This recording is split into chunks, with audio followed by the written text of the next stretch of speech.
আমি মনে করেছিলাম যেহেতু দ্বিতীয় জীবন পেয়েছি, আমার পরিবার, আমার সন্তানরা আমাকে 8টি বছর পায়নি, তাদেরকে নিয়ে দেশের বাইরে চলে যাব।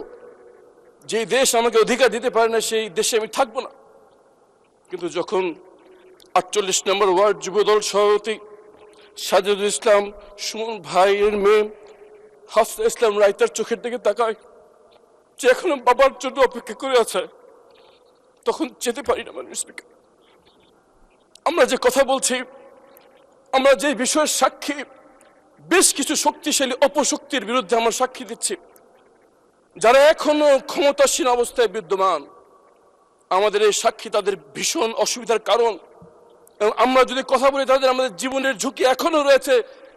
যেমন ভাবে জীবন দিতে হয়েছে আমার ভাই হাদিকে।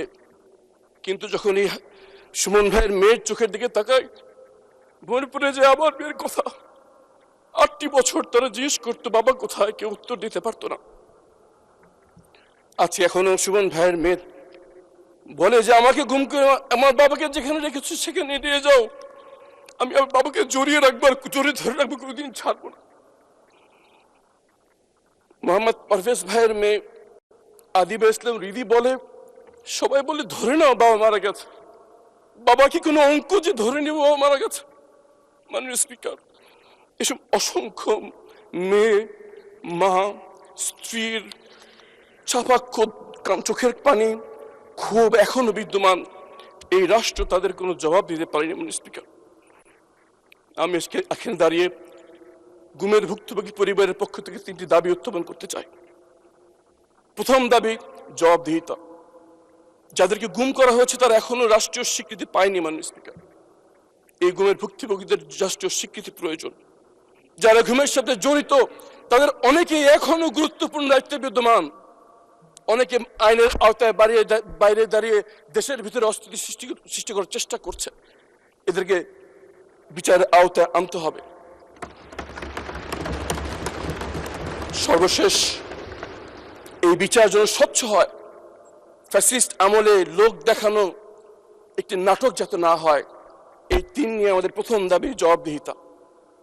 দ্বিতীয়ত দাবি, এই ঘুমের ভুক্তভোগী পরিবারদের তাদের প্রিয়জনকে কেউ আমরা ফিরিয়ে দিতে পারবো না। আমার যৌবনকাল একটু অন্ধকার ঘরে কেটেছে, আমার যৌবনকাল কেউ ফিরিয়ে দিতে পারবে না। কিন্তু এই পরিবারগুলো যা হারিয়েছে তা ফিরিয়ে দেওয়ার ক্ষমতা আসমান জমিনের মধ্যে কারো নেই। কিন্তু যে কদিন আর আছে তাদের জন্য অন্তত অর্থনৈতিকভাবে কোনো কষ্ট না হয়, এতটুকু দায়িত্ব কি রাষ্ট্র নিতে পারে না? আমরা কতগুলো ব্রিজ বানানোর পরিকল্পনা করছি, একটা ব্রিজ বানানোর অর্থ যথেষ্ট হাতে গোনা এই কয়েকটি পরিবারের অন্তত অর্থনৈতিক নিরাপত্তা দেওয়ার জন্য। আপনার মাধ্যমে সরকারকে আহ্বান জানাচ্ছি, 17 বছর ধরে এই পরিবারগুলো অপেক্ষা আছে, আর তাদেরকে অপেক্ষা রাখবেন না। অবিলম্বে তাদেরকে একটি এমনভাবে অর্থনৈতিক পুনর্বাসনের ব্যবস্থা যদি আমরা করি যেন আর যাই হোক অর্থনৈতিকভাবে তাদের আর কোনো দিক যেন তাকাতে না হয়। এটা আমাদের দ্বিতীয় দাবি। এবং তৃতীয় এবং সবচেয়ে গুরুত্বপূর্ণ দাবি হচ্ছে, এই ধরনের ঘৃণ্যত মানবতা বিরোধী অপরাধ আর কোনোদিন যেন এই বাংলার মাটিতে আর হতে না পারে, সেজন্য আমাদের ব্যবস্থা গ্রহণ করতে হবে। তার জন্য দরকার শক্ত আইন, তার জন্য দরকার রাজনীতিবিদদের দৃঢ়তা, যে আমরা আর যাই করি এই ধরনের অপরাধ যেন বাংলার মাটিতে না হতে পারে। এই জন্য সবার আগে দরকার কমিশন, যা কোনো কারো অনুমতি না নিয়ে তদন্ত করতে পারবে। দরকার স্বাধীন মানবাধিকার কমিশন, যার কারো চক্ষু রাঙানি উপেক্ষা করেও তার অপরাধের কথা বলতে পারবে। মাননীয় স্পিকার, আর একটি গুরুত্বপূর্ণ বিষয় আমার উপস্থাপন করা দরকার। ইসমাইল হোসেন বাতেন ভাইয়ের মেয়ে, তার বাবা গুম হওয়ার পর থেকে তার বাবার অ্যাকাউন্টে রেখে যাওয়ার টাকা উত্তোলন করতে পারছে না। ব্যাংকের ম্যানেজার বলে, তোমার বাবার কি হয়েছে, একটি কাগজ নিয়ে আসো। আনিসা ইসলাম ইনশা গত বছরটি বছর মন্ত্রণালয় থেকে মন্ত্রণালয় ঘুরে বেড়াচ্ছে একটি কাগজের জন্য, যে তার বাবা যে গুম হয়েছে এটা যেন লিখে দেওয়া হয়। এটা আমরা দিতে পারিনি। আইনমন্ত্রী এখানে উপস্থিত আছেন, এমন একটি আইনি ব্যবস্থা গ্রহণ করা যারা গুমের ভুক্তভোগী যারা আছেন তারা যেন স্বীকৃতি পায় তার বাবা মৃত নন, তার বাবা জীবিত নন। কিন্তু এই স্বীকৃতি তাদের দরকার। অবিলম্বে একটি আইন করার আহ্বান জানাচ্ছি।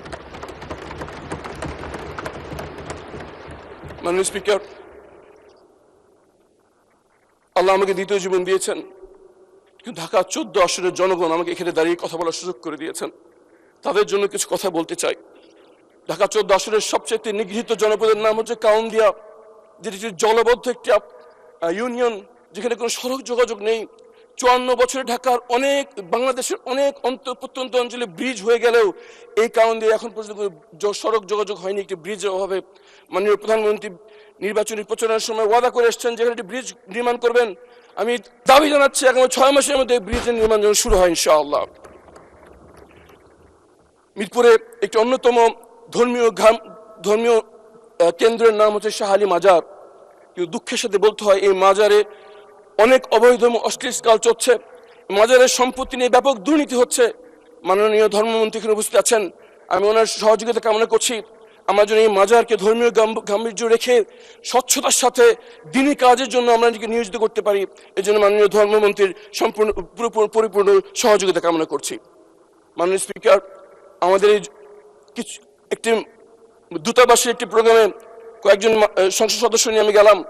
একজন সংসদ সদস্য পরিচয় দিচ্ছে যে আমি ইন্ডাস্ট্রিয়াল এলাকার এমপি, একজন পরিচয় দিলাম আমি অভিজাত এলাকার এমপি, আমি পরিচয় দিলাম আমি কিছু গরিব মানুষের এমপি।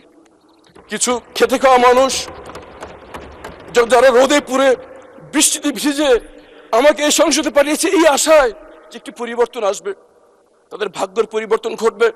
কালো টাকার প্রভাব, পেশি শক্তির ব্যবহার, সীমাহীন দুর্নীতি বন্ধ হয়ে সৃষ্টি হবে জবাবদিহিতামূলক ইনসাফ ভিত্তিক সমাজ। এর জন্য আমাদের প্রথম প্রয়োজন রাজনৈতিক ক্ষমতার বিকেন্দ্রীকরণ, জবাবদিহিতার একটি পরিবেশ সৃষ্টি করা, যাতে যে ক্ষমতায় আসুক সেজন্য শাসক।